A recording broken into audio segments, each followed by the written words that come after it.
بسم اللہ الرحمن الرحیم۔ رب کے بندو، پلٹو اپنے رب کی طرف۔ کرونا سے دو چار انسانیت کے سامنے رب کی طرف پلٹنے کی دعوت۔ محی الدین غازی، مرکز جماعت اسلامی ہند، نئی دہلی۔ آنکھیں کھولیں، کرونا سے سبق لیں۔ کرونا نہایت خطرناک وبا ہے۔ اس نے پوری دنیا کو مفلوج کر کے رکھ دیا ہے۔ ہمارے ملک ہندوستان میں تو کرونا نے بہت زیادہ تباہی مچائی ہے۔ صحیح اور بروقت انتظامات نہ ہونے کی وجہ سے انسانی ہلاکتیں بہت زیادہ ہو گئیں۔ متاثر ہونے والوں کی بڑی تعداد کو شدید اذیتوں سے گزرنا اور بہت زیادہ مہنگے علاجوں کا بوجھ اٹھانا پڑا۔ جو لوگ بیمار ہو کر صحت یاب ہو گئے، ان کا احساس ہے کہ گویا انہیں نئی زندگی مل گئی۔ کرونا خطرناک بیماری ہے۔ اس سے بھی خطرناک وبائیں آ سکتی ہیں۔ کوئی وبا اتنی شدت سے بھی آ سکتی ہے کہ انسان علاج دریافت کرنے سے پہلے ہی اس زمین سے مٹ جائے، لیکن اب تک ایسا نہیں ہوا ہے۔ اللہ انسان کو غفلت سے چونکنے کا موقع دیتا ہے۔ قیامت کے آنے سے پہلے تک اللہ کی یہ سنت جاری رہے گی۔ کرونا کے یہ وبائی حالات اللہ کی قدرت کا امتحان نہیں ہے کہ وہ اپنے بندوں کو بچا سکتا ہے یا نہیں۔ اس کی بے پناہ قدرت کی بے شمار نشانیاں ہمارے سامنے کرونا سے پہلے بھی تھیں اور کرونا کے بعد بھی ہیں۔ اس کی قدرت پر سوال اٹھانا بہت بڑی نادانی ہے۔ کرونا کا حوالہ دے کر اس کی رحمت پر سوال اٹھانا بھی بہت بڑی ناسمجھی ہے۔ اس کی رحمت کی احسان مند تو ہماری زندگی کی ہر سانس ہے۔ کائنات کا ذرہ ذرہ اس کی قدرت اور رحمت کی گواہی دے رہا ہے۔ کرونا اور اس جیسی بہت سی آسمانی آفتیں اللہ کی طرف سے انسانوں کے لیے ڈراوا ہوتی ہیں، انہیں غفلت سے جگانے کے لیے ہوتی ہیں، انہیں اللہ کی قدرت کا احساس دلانے کے لیے ہوتی ہیں۔ یہ آفتیں انسانوں کو یاد دلاتی ہیں کہ وہ اس دنیا میں محض عیش کے لیے نہیں بلکہ اصل میں تو امتحان دینے کے لیے بسائے گئے ہیں۔ کرونا اصل میں انسانوں کی آزمائش ہے کہ وہ ان حالات میں بھی اپنے رب کی طرف پلٹتے ہیں یا نافرمانی کے راستے پر چلتے رہتے ہیں۔ وہ اللہ کی رحمت کے طلبگار ہوتے ہیں یا اس کے عذاب کا مستحق بننے کے لیے ضد کرتے ہیں۔ اس سے پہلے بھی وبائیں آتی رہی ہیں، انسان ان کے سامنے بے بس بھی ہوا۔ بہت سے انسان آنن فانن موت کے گھاٹ اتر گئے، پھر انسان نے ان کا علاج بھی دریافت کیا اور ان سے چھٹکارا بھی پایا۔ علاج اللہ کے رکھے ہوئے انتظام سے ملا اور چھٹکارا اللہ کے حکم سے ملا۔ غفلتوں کا یہ چکر کب تک؟ انسان غفلت میں پڑا ہوا تھا، تکبر کے نشے میں مست تھا۔ وہ سمجھتا تھا کہ اس نے کائنات کی ہر چیز کو سمجھ لیا ہے، سب کچھ اپنے قابو میں کرنے کے راستے پر ہے، لیکن پھر ایک نہایت چھوٹے جرثومے نے تباہی مچا کر اس کے سارے غرور کو خاک میں ملا دیا۔ اب وہ علاج تلاش کرے گا، دوائیاں بنائے گا، مختلف تھیراپیاں آزمائے گا، حفاظت کرنے والی ویکسین ایجاد کرے گا۔ دھیرے دھیرے یہ وبا بھی ایک قصہ پارینہ بن جائے گی اور انسان پھر اپنی غفلت اور غرور کی طرف لوٹ جائے گا۔ یہ چکر نہ جانے کب سے چل رہا ہے۔ انسان اتنی سخت تنبیہ کے باوجود دوبارہ غفلت اور غرور کی طرف کیوں لوٹ جاتا ہے؟ اسے تو سبق لینا چاہیے اور اپنے رب کی طرف لوٹنا چاہیے۔ اللہ تعالیٰ انسان کی اس حالت کے بارے میں بتاتا ہے۔ انسان کو جب مصیبت چھو جاتی ہے تو ہمیں پکارتا ہے، اور جب ہم اسے اپنی طرف سے نعمت دے کر اپھار دیتے ہیں تو کہتا ہے کہ یہ تو مجھے علم کی بنا پر دیا گیا ہے۔ نہیں، بلکہ یہ آزمائش ہے، مگر ان میں سے اکثر لوگ جانتے نہیں ہیں۔ افسوس ہے انسان پر، وہ اس علم سے تو فائدہ اٹھاتا ہے جو اسے بیماری سے بچا لے، لیکن وہ علم حاصل نہیں کرتا جو اسے آخرت کے عذاب سے بچا لے، حالانکہ اللہ نے ان کے لیے دونوں طرح کے علم کا انتظام کیا ہے۔ زندگی کیا ہے، موت کیا ہے اور اس کے بعد کیا ہے؟ کرونا کی اس وبا میں ہر طرف منڈلاتی ہوئی موت نے زندگی اور موت سے جڑے سوالوں میں زور پیدا کر دیا ہے۔ زندگی کیا ہے؟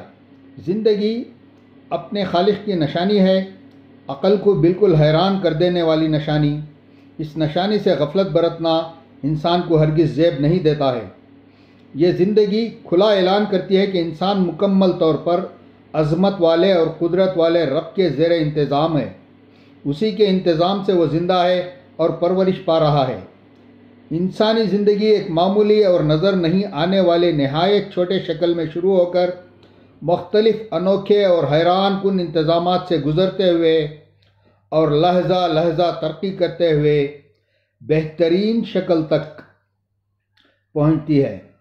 یہاں تک پہنچنے اور پھر ایک عرصے تک باقی رکھنے کے لیے کائنات کی بے شمار چیزوں کی حصہ داری ہوتی ہے۔ یہ پورا سفر ایک عظیم خالق اور پروردگار کی گواہی دیتا ہے۔ اتنی عظیم زندگی دیکھتے ہی دیکھتے ایکائک موت سے جا ملتی ہے۔ یقین نہیں آتا کہ اس حیرت انگیز اور عالی شان سفر کا اختتام محض موت ہو سکتا ہے۔ زندگی اور موت کو سامنے رکھیں تو صاف معلوم ہوتا ہے کہ یہ موت اس زندگی کا آخری انجام نہیں ہو سکتی ہے، ضرور اس کے بعد کچھ اور ہے۔ اس زندگی کے شایع نشان، اس زندگی کو دینے والے خالق کے شایع نشان۔ اس زندگی میں انسان کے حصے میں محدود قدرت اور لامحدود بے بسی آئی ہے۔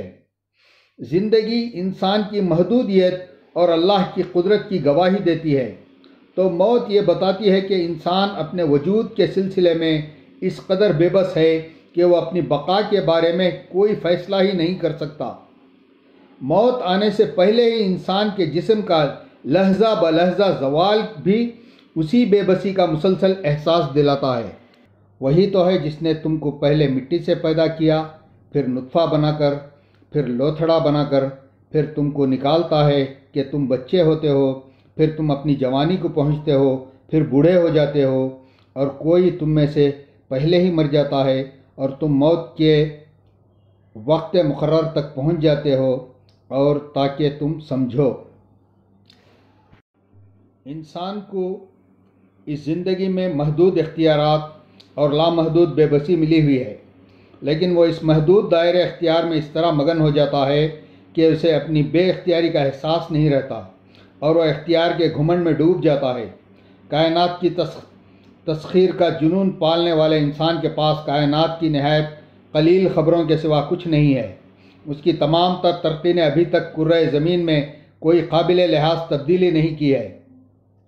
کچھ فاصلے پر جا کر اگر کرۂ زمین کو دیکھا جائے تو وہ بالکل ویسا ہی ہے جیسا پہلے تھا۔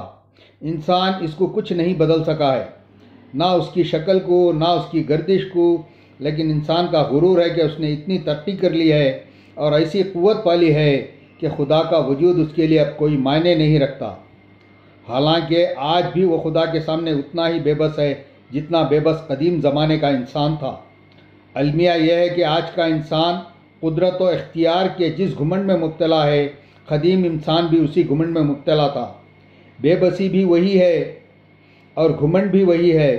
تکبر میں ڈوبے ہوئے فرعون کے بیانات اور سائنس اور ٹیکنالوجی کے نشے میں ڈوبے ہوئے آج کے انسانوں کے بیانات میں موازنہ کریں۔ فرعون نے اپنی قوم کے درمیان پکار کر کہا، لوگو، کیا مصر کی بادشاہی میری نہیں ہے اور یہ نہریں میرے نیچے نہیں بہہ رہی ہیں؟ کیا تم لوگوں کو نظر نہیں آتا؟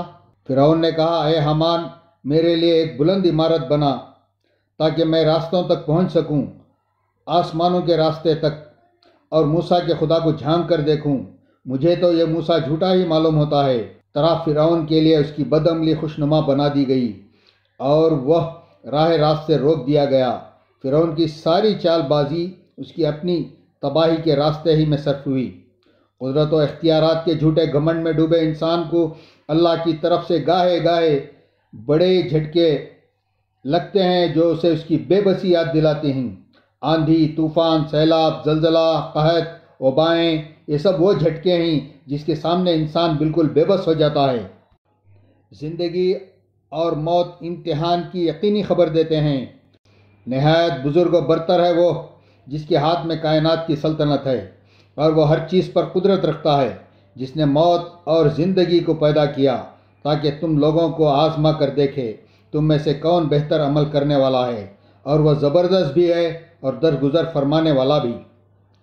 موت اور زندگی کی اس کے سوا کوئی اور توجیہ ممکن نہیں ہے کہ زندگی ہمارے لیے امتحان ہے اور موت اس امتحان کے اختتام کا اعلان ہے، اور اس کے بعد والی زندگی اس امتحان کے نتائج والی زندگی ہوگی۔ موت بہرحال ایک انفرادی واقعہ ہے اور اس واقعے سے ہر کسی کو دوچار ہونا ہے۔ اللہ کا عام انتظام یہ ہے کہ ایک ایک کر کے موت آتی ہے تاکہ لوگ مسلسل امتحان کی طرف متوجہ ہوتے رہیں، لیکن جب کسی خاص وجہ سے ایک ہی وقت میں موت سب کے سروں پر منڈلانے لگتی ہے تو یہ غفلت سے جاگنے اور امتحان کی طرف متوجہ ہو جانے کا بڑا موقع ہوتا ہے۔ موت کی نصیحت زندگی میں سن لینی چاہیے۔ ہر جاندار کو موت کا مزہ چکھنا ہے، اور ہم تم کو مبتلا کرتے ہیں خیر اور شر میں آزمانے کے لیے۔ آخر کار تمہیں ہماری ہی طرف پلٹنا ہے۔ اگر سب کو ایک ساتھ زندگی ملتی ہے اور ایک ساتھ موت، تو موت سے نصیحت لینے کا موقع کسی کو نہیں ملتا۔ لیکن جب ہر آدمی اپنی پوری زندگی میں موت کے بہت سے واقعات دیکھتا ہے، تو گویا ایک مسلسل نصیحت کو سنتا ہے، اور جب وباؤں کی صورت میں موت کا سایہ سب کے سروں پر منڈلاتا ہے، تو گویا موت کی نصیحت بہت بلند آواز میں کانوں سے قریب سنائی دیتی ہے۔ ایسی نصیحت سے اپنے کان بند کر لینے کا مطلب یہ ہے کہ غفلت اپنی انتہا کو یاد رہے ہم اللہ کی سلطنت میں رہتے ہیں۔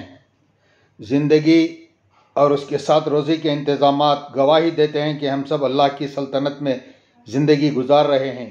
اللہ ہی ہے جس نے تم کو پیدا کیا، پھر تمہیں رزق دیا، پھر وہ تمہیں موت دیتا ہے، پھر وہ تمہیں زندہ کرے گا۔ کیا تمہارے ٹھہرائے ہوئے شریکوں میں کوئی ایسا ہے جو ان میں سے کوئی کام بھی کرتا ہو؟ پاک ہے وہ اور بہت بالا وہ برتر ہے اس شرک سے جو یہ لوگ کرتے ہیں۔ اللہ کے رکھے ہوئے روزی کے انتظامات پکار کر کہتے ہیں، لوگو تم پر اللہ کے جو احسانات ہیں انہیں یاد رکھو۔ کیا اللہ کے سوا کوئی اور خالق بھی ہے جو تمہیں آسمان اور زمین سے رزق دیتا ہو؟ کوئی معبود اس کے سوا نہیں۔ آخر تم کہاں سے دھوکہ کھا رہے ہو؟ پیدائش، رزق اور موت، یہ تینوں چیزیں انسان اپنی آنکھوں سے دیکھتا ہے۔ یہ تینوں چیزیں اسے اللہ کی سلطنت میں رہنے کا احساس دلانے کے لیے کافی ہیں، اور ان تینوں چیزوں کو دیکھ لینے کے بعد چوتھی چیز یعنی دوبارہ زندہ ہونے کی خبر پر یقین نہ کرنے کی کوئی وجہ نہیں رہ جاتی۔ تم اللہ کے ساتھ کفر کا رویہ کیسے اختیار کرتے ہو؟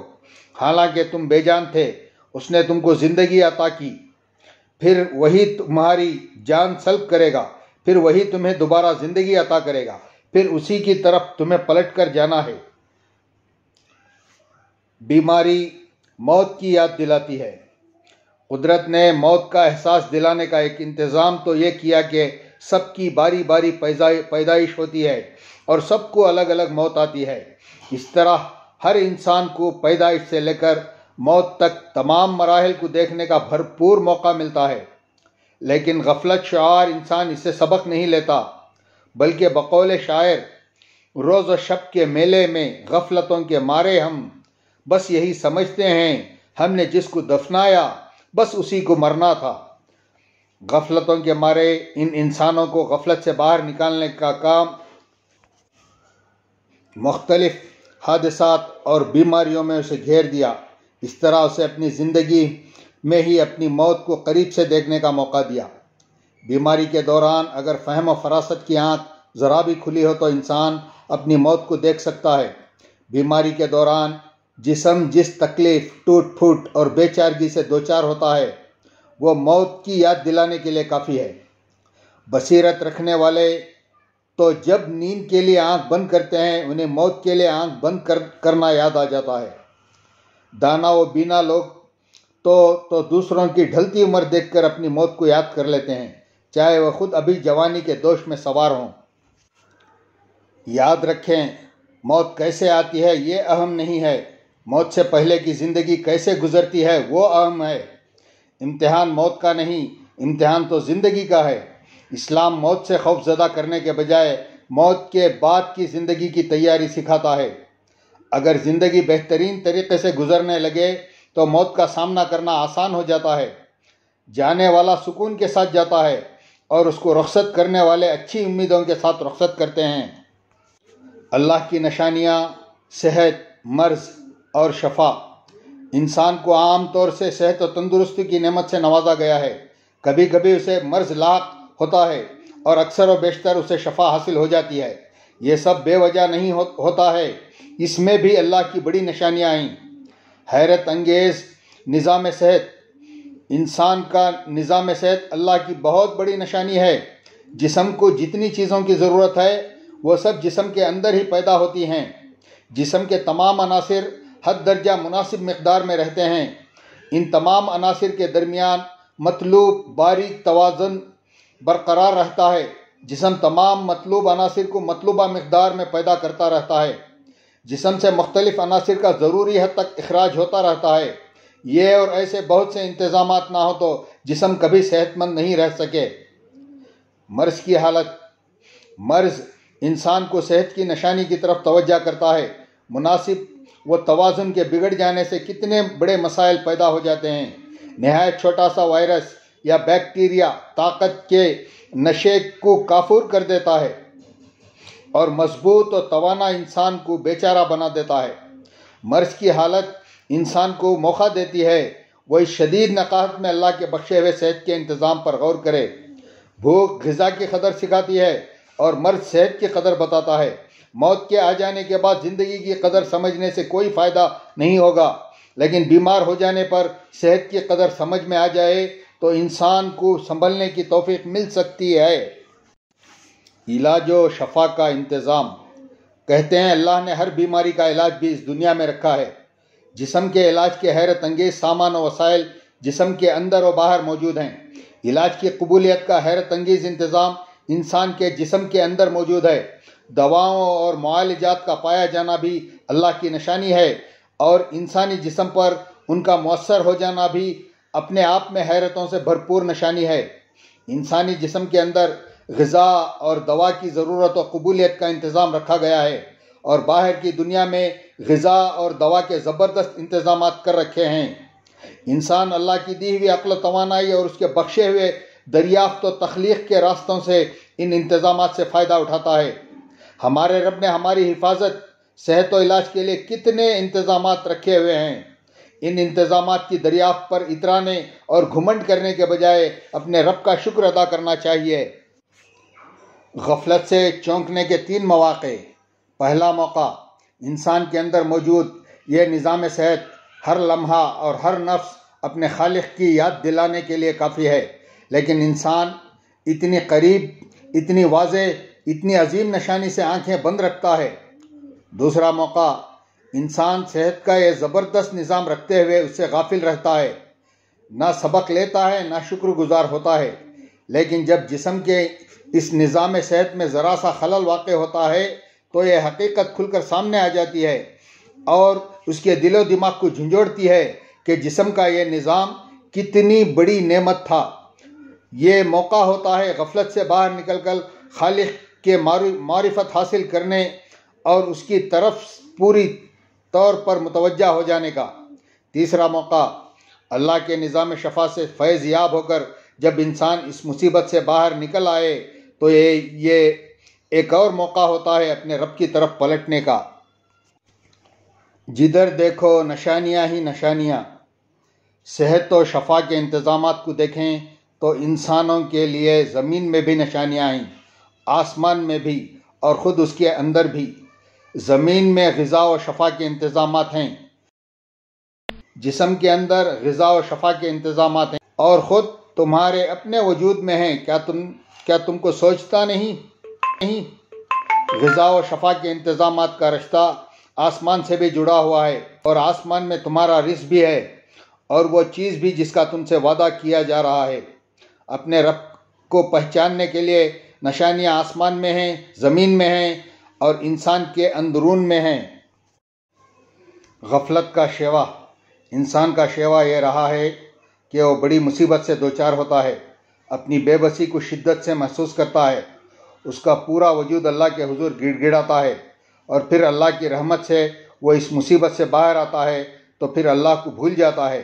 اللہ تعالیٰ انسان کی اس عادت کو بتاتا ہے۔ انسان کا حال یہ ہے کہ جب اس پر کوئی سخت وقت آتا ہے تو کھڑے اور بیٹھے اور لیٹے ہم کو پکارتا ہے، مگر جب ہم اس کی مصیبت ٹال دیتے ہیں تو ایسا چل نکلتا ہے گویا اس نے کبھی اپنے کسی برے وقت پر ہم کو پکارا ہی نہ تھا۔ اس طرح حد سے گزر جانے والوں کے لیے ان کے کرتوت خوشنما بنا دیے گئے ہیں۔ اللہ کا سچا بندہ خواہ وہ بیمار پڑے یا نہ پڑے زندگی بھر اس حقیقت کو یاد رکھتا ہے کہ اور جب میں بیمار ہو جاتا ہوں تو وہی مجھے شفا دیتا ہے۔ کرونا کی تباہی دیکھو اور اللہ کے عذاب سے ڈرو۔ کیا وہ لوگ جو دعوت پیغمبر کی مخالفت میں بدتر سے بدتر چالیں چل رہے ہیں، اس بات سے بالکل ہی بیوقوف ہو گئے ہیں اللہ ان کو زمین میں دھنسا دے یا ایسے گوشے پر ان سے پر عذاب لے آئے جدھر سے اس کے آنے کا ان کو وہم و گمان تک نہ ہو۔ ٹھہر کر ذرا سوچنا چاہیے، دنیا کے انسانوں پر اتنی بڑی مصیبت ان کے بدعمالیوں کی وجہ سے تو نہیں آ رہی ہے۔ انسانوں کے ہاتھوں بڑھتا ہوا فساد اور بگاڑ تو اس کے لیے ذمہ دار نہیں ہے۔ آیا دنیا بھر کے مظلومین کی آہیں تو اس مصیبت کا سبب نہیں بنی ہیں؟ دنیا کی صورتحال بتا رہی ہے کہ انسانوں پر ظلم و زیادتی اور انسانوں میں بگاڑ حد سے زیادہ بڑھا ہوا ہے، اور تاریخ کی گواہی یہ ہے کہ اس سے پہلے ایسا کئی بار ہوا ہے کہ جب انسان ظلم و زیادتی میں بہت آگے نکل گیا تو اللہ تعالیٰ نے اس کی سخت پکڑ کی، اور تیرا رب جب کسی ظالم بستی کو پکڑتا ہے تو پھر اس کی پکڑ ایسی ہی ہوا کرتی ہے، بے شک اس کی پکڑ بڑی سخت اور دردناک ہوتی ہے۔ جرم کتنا ہی بڑا ہو، دنیا کی ہلاکت اصل سزا نہیں ہوتی ہے۔ دنیا کی ہلاکت تو ایک عبرتناک موت بن کر سزا کا آغاز ہوتی ہے، اصل سزا تو اس کے بعد آخرت میں ہوگی۔ اجتماعی ہلاکت میں عبرت کا پہلو بہت زیادہ ابھرا ہوا ہوتا ہے۔ انفرادی موت کی صورت میں نقصانات بہت محدود ہوتے ہیں اور باہمی تعاون سے ان کی تلافی ممکن ہوتی ہے، جبکہ بڑے پیمانے پر اجتماعی موت کے نقصانات بہت زیادہ ہوتے ہیں اور ان کی تلافی کی صورت نظر نہیں آتی۔ ہر آنے والی مصیبت اللہ کا عذاب ہو یہ ضروری نہیں، لیکن ہر آنے والی مصیبت اللہ کے عذاب سے ڈرانے کا کام ضرور کرتی ہے۔ سمجھدار لوگ اس سے سبق لیتے ہیں، غفلت سے باہر آتے ہیں اور توبہ کر کے اپنی اصلاح کر لیتے ہیں۔ قرآن میں بہت سی قوموں پر عذاب آنے کا ذکر ہے۔ سمجھدار لوگ عبرت پکڑنے کے لیے اپنے اوپر مصیبتوں کے آنے کا انتظار نہیں کرتے، وہ کسی بھی آئی ہوئی مصیبت کا ذکر سن کر فوراً توبہ کے لیے دوڑ پڑتے ہیں۔ اصل سزا تو آخرت کی سزا ہے۔ اللہ کے رسول صلی اللہ علیہ وسلم نے خبر دی ہے کہ جس قوم میں بدکاری پھیل جاتی ہے، یہاں تک کہ لوگ کھلم کھلا اسے کرنے لگتے ہیں، اس میں وبا پھیلتی ہے اور ایسی تکلیفیں پھیلتی ہیں جو گزرے ہوئے لوگوں میں کبھی نہیں رہیں۔ ابن ماجہ۔ اس سے معلوم ہوا کہ اس دنیا میں بہت سی مہاماریاں اور آفتیں اس وقت آتی ہیں جب دنیا میں برائی بہت زیادہ پھیل جاتی ہے۔ یہ اللہ کی طرف سے سزا ہوتی ہے، اس لیے جب کبھی کوئی مصیبت آئے تو سب سے پہلے اپنی زندگی کا جائزہ لینا چاہیے کہ کہیں ہمارے ایمان اور ہمارے اعمال میں خرابی تو نہیں ہے۔ ساتھ ہی ہمیں یہ کبھی نہیں بھولنا چاہیے کہ اصل سزا آخرت کی سزا ہے۔ جب مرنے کے بعد اللہ دوبارہ زندہ کرے گا اور ہمارا حساب لے گا، اس دن جس نے اس دنیا میں جو کچھ کیا ہوگا اس کا انجام سامنے آ جائے گا۔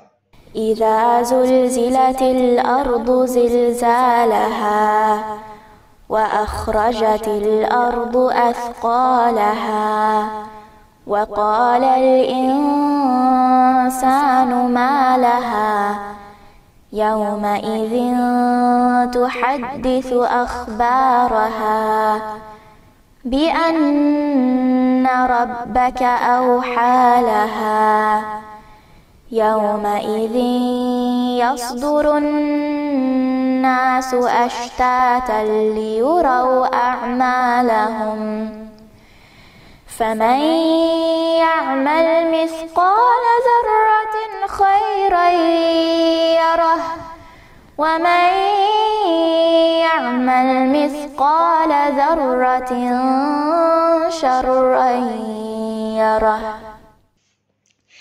جب زمین اپنی پوری شدت کے ساتھ ہلا ڈالی جائے گی اور زمین اپنے اندر کے سارے بوجھ نکال کر باہر ڈال دے گی اور انسان کہے گا کہ یہ اس کو کیا ہو رہا ہے، اس روز وہ اپنے اوپر گزرے ہوئے حالات بیان کرے گی، کیونکہ تیرے رب نے اسے ایسا کرنے کا حکم دیا ہوگا۔ اس روز لوگ متفرق حالت میں پلٹیں گے تاکہ ان کے اعمال ان کو دکھائے جائیں، پھر جس نے ذرہ برابر نیکی کی ہوگی وہ اس کو دیکھ لے گا اور جس نے ذرہ برابر بدی کی ہوگی وہ اس کو دیکھ لے گا۔ انسانی روح کا یہ ناسور آخر علاج کیا ہے؟ ضروریات زندگی کو مہنگا کر کے بیچنا اخلاقی گراوٹ ہے، لیکن مہاماری کے زمانے میں جب کہ موت کا ہنگامہ برپا ہو، ڈوبتی زندگیوں کو بچانے والی فوری اور نہایت ضروری چیزوں کو کئی گنا قیمت پر فروخت کرنا اخلاقی گراوٹ کی انتہا ہے۔ آکسیجن کا سلنڈر بہت مہنگا، آکسیجن فلو میٹر اور زیادہ مہنگا، ریمیڈیسیور انجیکشن بہت مہنگا، دوائیاں کئی گنا قیمت پر، ہاسٹل کی فیس معمولی سے کہیں زیادہ، ایمبولینس کا کرایہ بے تحاشا، اور یہ ساری ڈکیتی ڈھکی چھپی نہیں بلکہ اعلانیہ ہوتی دکھائی دے رہی ہے۔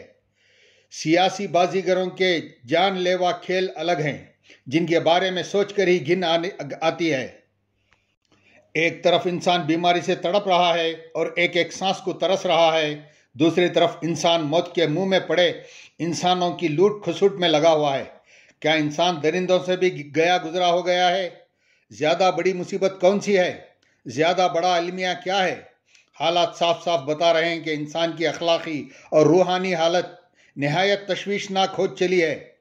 کرونا نے انسانی جسم و جان کو درپیش خطروں ہی کو اجاگر نہیں کیا ہے بلکہ انسانی روح اور انسانی اخلاق کی حالت زار کو بھی بے نقاب کر دیا ہے۔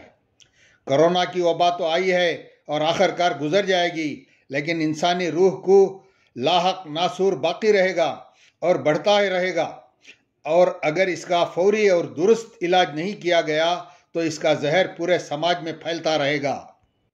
ہمدردی کا جذبہ اللہ کی بڑی نشانی۔ کرونا کے ان حالات میں ہم یہ بھی دیکھتے ہیں کہ سب انسان ایک جیسے نہیں ہیں۔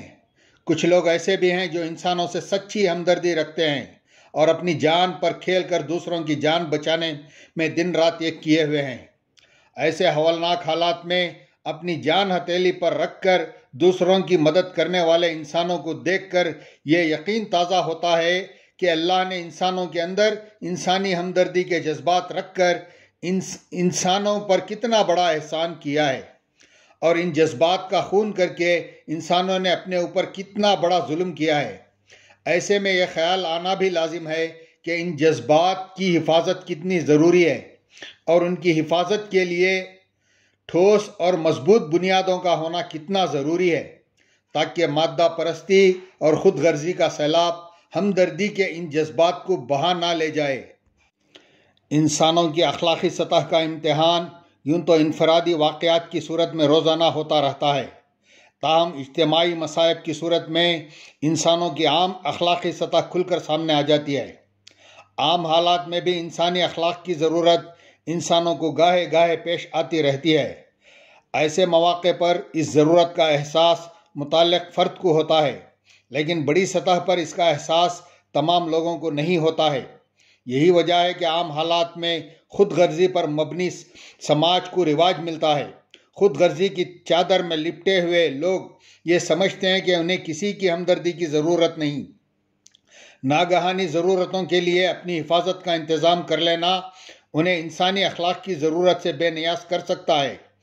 ایسے میں انفرادی حادثات خود غرضی کی فصیلوں میں نقب لگانے میں کامیاب نہیں ہو پاتے ہیں، لیکن ایسے بڑے حادثات اور وباؤں کے موقع پر جبکہ مصنوعی حفاظتی انتظامات ناکام ہو جاتے ہیں، انسانی اخلاق کی ضرورت کا احساس بڑی شدت کے ساتھ سامنے آتا ہے۔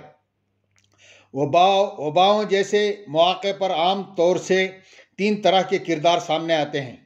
ایک خود غرضی پر مبنی کردار جس میں انسان دوسروں کو لوٹتا تو نہیں ہے مگر اسے بس خود کو بچانے کی فکر ہوتی ہے، وہ موقع، ضرورت اور استطاعت ہوتے ہوئے بھی کسی کی مدد کے لیے کچھ نہیں کرتا۔ ایک استحصال پر مبنی کردار جس میں انسان وباؤں سے بڑی مصیبت بن کر سامنے آتا ہے، وہ مصیبت کے مارے ہوئے انسانوں کو لوٹنے کی کوشش کرتا ہے۔ آکسیجن، ویکسین، دوائیں، فیس کی کئی گنا قیمت وصول کرنا۔ ایک ایثار پر مبنی کردار جس میں انسان دوسروں کی جان بچانے کے لیے نہ اپنی جان کی پرواہ کرتا ہے نہ مال کی۔ یہ تیسرا کردار انسانی سماج میں جتنا زیادہ ہوگا انسانی سماج بڑی سے بڑی مصیبت کا آسانی سے سامنا کر سکے گا۔ کرونا جیسے حالات میں شدت سے احساس ابھر کر سامنے آتا ہے کہ انسانی سماج کے لیے ایک بہتر اور ناقابل شکست اخلاقی فلسفہ بہت ضروری ہے۔ ایسا اخلاقی نظریہ و نظام جس کی اساس بہت مضبوط ہو، لیکن سوال یہ ہے کہ سماج میں ایسے کردار کیسے پروان چڑھ سکتا ہے؟ اس کے لیے کس طرح کے عقیدے کی ضرورت پڑے گی؟ اپنی جان ہتھیلی پر رکھ کر دوسروں کی جان بچانے اور اس راہ میں اپنا مال لٹانے اور اپنی جان نچھاور کر دینے کا محرک کہاں سے ملے گا؟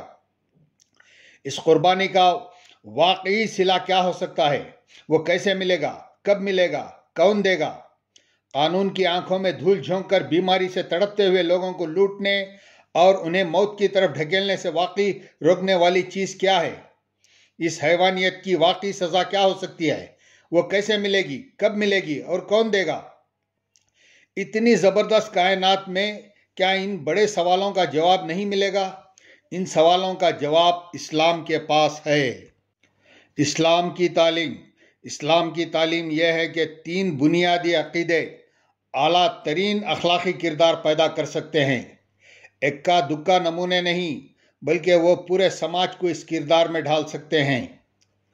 ایک زبردست اور علم و قدرت والے خدا پر ایمان رکھنا ہے جو برائی اور بھلائی سے آگاہ رہتا ہے، اس پر جزا و سزا دینے کی قدرت رکھتا ہے اور وہ اس سلسلے میں اپنا فیصلہ سنا چکا ہے، توحید۔ دوسرا، اس پر ایمان رکھنا کہ علم و قدرت والے رب نے اپنے نبی بھیج کر اور کتاب اتار کر نیکی و بدی اور برائی و بھلائی کی اچھی طرح سے وضاحت کر دی ہے، رسالت۔ تیسرا، اس پر ایمان رکھنا کہ اس نے حساب و کتاب اور جزا و سزا کے لیے ایک دن مقرر کر دے، آخرت۔ اس پر ایمان رکھنا کہ اس کے انعام کا ملنا یقینی ہے اور اس کا انعام اتنا بڑا ہے کہ دنیا کی ساری دولت اس کی ہیچ ہے، جنت۔ پانچواں، اس پر ایمان رکھنا کہ اس کی سزا سے کوئی بچ نہیں سکتا اور اس کی سزا اتنی بڑی ہے کہ اس دنیا میں اتنی بڑی سزا کا تصور نہیں کیا جا سکتا، جہنم۔ غرض توحید، رسالت اور آخرت کا یہ وہ صحیح تصور ہے جو اگر دل میں بیٹھ جائے تو زندگی بہترین ہو جائے، اور اگر یہ تصور نہیں ہو تو زندگی اجیرن ہو جائے۔ توحید و رسالت اور آخرت کے صحیح تصور کے بغیر ایک بہتر سماج کی تشکیل ممکن نہیں ہے۔ اسلام اللہ کا بھیجا ہوا دین ہے۔ اسلام میں سزا اور انعام کا اطمینان بخش تصور دیا گیا ہے۔ اس تصور کی 3 باتیں بہت اہم ہیں: واضح رہنمائی، مکمل نگرانی اور یقینی جواب دہی۔ دنیا کے تمام انسانوں کو اسلام کے بارے میں ضرور جاننا چاہیے۔ اللہ کے قانون میں سب کی بھلائی ہے۔ جسم کی صحت کے لیے اللہ نے قوانین بنائے ہیں۔ ان قوانین کی پاسداری پر انسانوں کی صحت و سلامتی کا دار و مدار ہے۔ روح کی صحت کے لیے بھی اللہ نے قوانین بنائے ہیں۔ انہیں جاننا اور ان کی پابندی کرنا انسان کو برے انجام سے بچانے کے لیے ضروری ہے۔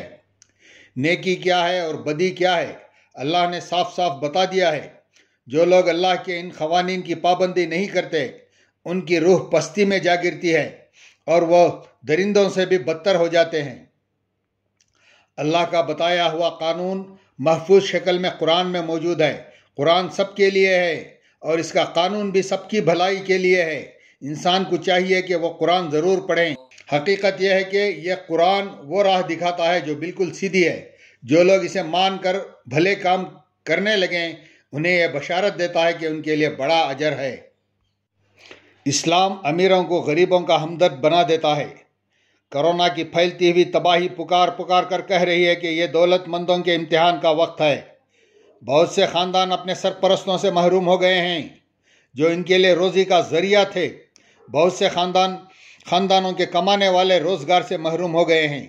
بہت سے خاندانوں کی دولت دوا علاج کی نظر ہو گئی ہے۔ ایسے میں حکومتیں اور ان کی اسکیمیں بری طرح ناکام ہیں۔ اتنے بڑے بحران سے جلد نکلنے کا ایک ہی راستہ ہے، مواخات اور بھائی چارے کا راستہ۔ جو اہل ثروت ہیں وہ تنگ دستوں کو اپنا بھائی سمجھیں اور ان کی بھرپور مدد کریں۔ اسلام اپنے ماننے والوں کو ترغیب دیتا ہے کہ وہ سارے انسانوں کے لیے رحمت بن جائیں۔ اسلام کہتا ہے کہ تمہارے رب رحمان اور رحیم ہے، نہایت مہربان اور بہت رحمت والا ہے۔ تمہیں بھی مہربان اور رحمت والا ہونا چاہیے۔ تم زمین والوں پر مہربانی کرو، آسمان والا تم پر مہربان ہوگا۔ اسلام کہتا ہے کہ سارے انسان اللہ کے مخلوق ہیں اور ایک ہی ماں باپ کی اولاد ہیں۔ وہ سب آپس میں بھائی ہیں۔ تم کو سب کے ساتھ نیکی اور بھلائی کرنا ہے۔ اسلام کہتا ہے کہ اس دنیا میں غریبوں اور محتاجوں کے ساتھ جو بھی نیکی کرو گے وہ محفوظ کی جائے گی اور اس کا کئی 100 گنا اجر آخرت میں ملے گا۔ اسلام خبردار کرتا ہے ان لوگوں کو جو بھوکوں کو کھانا نہیں کھلاتے، یتیموں اور مسکینوں پر خرچ نہیں کرتے، ان کے لیے آخرت میں سخت عذاب ہے۔ جو لوگ اللہ پر ایمان لاتے ہیں اور خود کو اللہ کے حوالے کر دیتے ہیں، وہ اللہ کو راضی کرنے کے لیے انسانوں کی خدمت میں پیش رہتے ہیں، اور وہ خود کھانے کی خواہش رکھتے ہوئے بھی مسکین اور یتیم اور قیدی کو کھانا کھلاتے ہیں۔ دل میں کہتے ہیں کہ ہم تمہیں صرف اللہ کی خاطر کھلا رہے ہیں، ہم تم سے کوئی بدلہ چاہتے ہیں نہ شکریہ، ہمیں تو اپنے رب سے اس دن کے عذاب کا ڈر ہے جس روز چہرے اداس اور شکلیں بگڑی ہوئی ہوں گی۔ اللہ پر ایمان دلوں کو روشن کر دیتا ہے۔